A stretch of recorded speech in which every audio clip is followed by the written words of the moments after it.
महाराज इनका एक और प्रश्न है कि पवित्र नदियों में सिक्के डालने की कोई धार्मिक मान्यता है क्या? मान लो गंगा जी हैं, यमुना जी हैं, 1 रुपए का आटा ले लो और घोर करके उसको ऐसे गोली गोली बनाओ और डाल दो, तो उसमें मछली है, कछुआ है, वो पालेंगे। रुपया डालने की कौन सी बात है?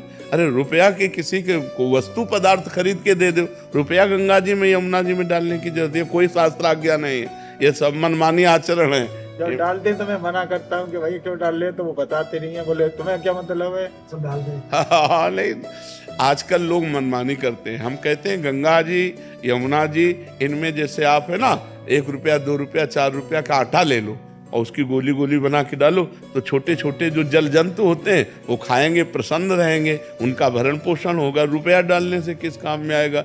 हम तो देखा है केसी घाट में वो लड़के जो होते हैं ना, वो गोल गोल वो चुंबक, हाँ, रस्सी में 3-4 बाल के ऐसे डालते हैं यमुना जी में और चिपक के निकल आते हैं। से दिन भर लगे रहते हैं जहाँ ज्यादा यात्रियों का आवागमन होता है। हमें लगता है ऐसा करे, 1-1 रुपया अगर तुम्हें दान करना है ना, तो तुम एकत्रित कर लो, एक गोलक बना लो, 1-1 रुपया। अब 100 रुपया है, 100 रुपया का हरा चारा लेकर गाय को डाल दो, या 100 रुपया किसी बीमार आदमी के काम में दे दो, या 100 रुपये का भोजन किसी को पवा दो।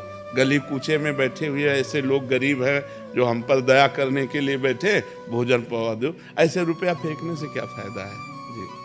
माधव वशिष्ठ जी महाराज ये कह रहे हैं कि जो श्री जी को पोशाक धारण कराई जाती है उसमें क्या सावधानी रखनी चाहिए? जैसे गर्मियां आ गई हैं तो गर्मियों में क्या उनको भी श्री जी को सुखद होना चाहिए और हवा लगनी चाहिए। ऐसे वस्त्र जैसे हमको अनुकूल, भगवान की सेवा कैसे कहते हैं?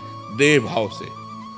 भगवान की सेवा कैसे करते हैं? जैसे अज्ञानी पुरुष अपने देह का पोषण करता है। अज्ञानी पुरुष जैसे गर्मी का समय है तो अपने शरीर के लिए कैसा वस्त्र धारण करता है, कैसा जल चाहता है, कैसा भोजन चाहता है, हमको ठीक वैसे ही करना है। जैसे देहा अभिमानी जीव अपने शरीर को सुख देने के लिए करता है, ऐसे अपने इष्ट के सुख के लिए करना चाहिए।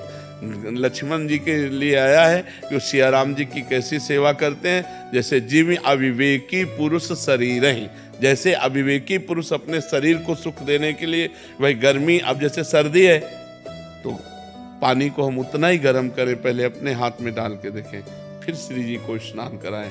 अपने को जैसे गर्म कपड़े तो कोमल और गर्म कपड़े श्री जी को, अब जैसे गर्मी आ गई है तो ऐसे कपड़े धारण करवाएं जिससे गर्मी न लगे श्री जी को। वस्त्र भी धारण हो और सुखद हो, स्पर्श में सुखद हो, पतले कपड़े हो और बढ़िया सुखद कपड़े हो, श्री जी को सुख मिले ऐसा। भोग लगाने में जैसे ऋतु फल है, जल है और शरबत है और फलों का जूस है, ऐसे अच्छे अच्छे भाव करके जितना पवाओगे उतने श्री जी प्रसन्न रहेंगे। महाराज जी एक इस प्रश्न व्यंग चल रहा है, तो महाराज जी जैसे जो श्री जी की पोशाक होती है वो क्या हम फिर से उनको धो के ही फिर डाला जाता है या उसको रखते हैं फिर कभी भी डाल सकते हैं? नहीं, अगर धोने लायक हो, मान लो जिनके पास बहुत है तो 1-2 बार पहनाए फिर दे दिए, किसी को दे दिए, बकाया जो धोया भी जा सकता है। लेकिन ऐसे स्थानों पे धोया जाए श्री जी ठाकुर जी की कि जिसमें लघुशंका ना हो की गई हो, ऐसी जगह धोया जाए। जैसे हम एक तसले में धो लेते हैं, बड़े पात्र में धो लेते हैं, एक बार पानी से निकाल के जैसे धो के जैसे भी बने, और वो हम वृक्षों में डाल दें। भगवत वस्त्रों को संभाल के ऐसे धोया जाता है कि जैसे ऐसे प्रक्षालन किया गया, धोया गया। एक तो वहाँ ज़्यादा उसमें साबुन व सब की ज़रूरत नहीं होती, वो साफ ही होते हैं। अगर प्रक्षालन पवित्र करना है तो जैसे पानी डाल दिया गया और नीचे पात्र रखा हुआ है, बड़ा टप रखा हुआ है, वो सब पानी टप में गया, टप उठाकर किसी वृक्ष के थाले में डाल दिया गया, जिसे किसी के पैरों के नीचे भी ना पड़े, बाथरूम में भी ना जाए। अब जैसे यहाँ वृंदावन है, यहाँ तो कोई बात नहीं है, ये तो भगवान का धाम है, यहाँ तो भगवान के धाम का पूरी भूमि सब चिदानंदमयी है, यहाँ तो कोई बात नहीं। लेकिन गांव गली में सावधानी इस बात की रखें। पर जी एक बार जो पोशाक धारण करा दिया, अगर गंदी नहीं है तो हम उसको संभाल के रख दें और फिर धारण करा फिर, हाँ, फिर ऐसा नहीं कि उसको धोना पड़ेगा या प्रसाद नहीं, ऐसा नहीं, ऐसा नहीं। और आभूषण का महाराज जी? हाँ, आभूषण तो आजीवन धारण करा सकते हैं, आभूषण तो आजीवन। केवल जो फूल आदि से बने आभूषण? हाँ, फूल आदि की जो प्रसादी है वो दोबारा नहीं धारण करा सकते हैं जी। पोशाक में रंग का महत्व होता है क्या? कोई रंग का महत्व नहीं होता। जब अपना जब रंग में मन आ जाए कि आज श्री जी को इस रंग का पहनाते वही पहनाते हैं, कोई नियमावली थोड़ी श्री जी के लिए।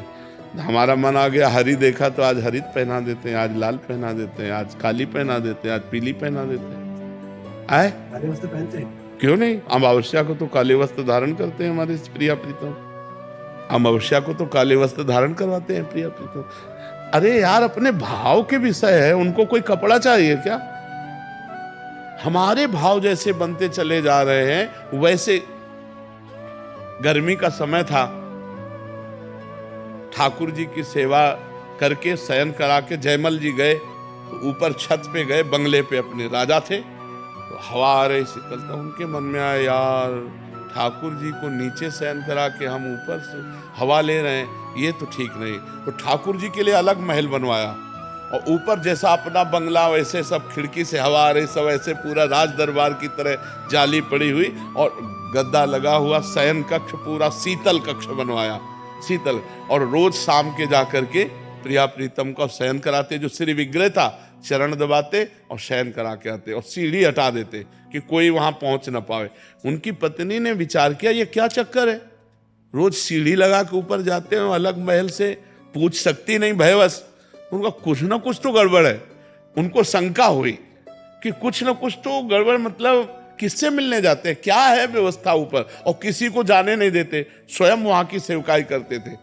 जब सीढ़ी लगा, जब वो सो गए तो सीढ़ी लगाया, ऊपर गए तो उन्हें मूर्ति नहीं दिखाई दी, साक्षात प्रिया प्रीतम सोते हुए दिखाई दिए। ऊपर चढ़ के गए, दर्शन किए, कांप गए एकदम कि अरे मैं क्या सोचती थी, यहाँ तो प्रिया। नीचे उतर करके आए और दूसरे दिन कहा कि क्षमा कीजिए, हमें संशय था कि आप ऊपर, तो उनका ऊपर गई थी। क्यों गई ऊपर? तो उनका ऊपर गई, देखा प्रिया प्रीतम साक्षात सो रहे हैं, साक्षात प्रिया प्रीतम हो। तो गले लगा लिया कि हमको तो जीवन हो गई सेवा करते हुए, लेकिन तुम्हें भगवान साक्षात दर्शन दिए।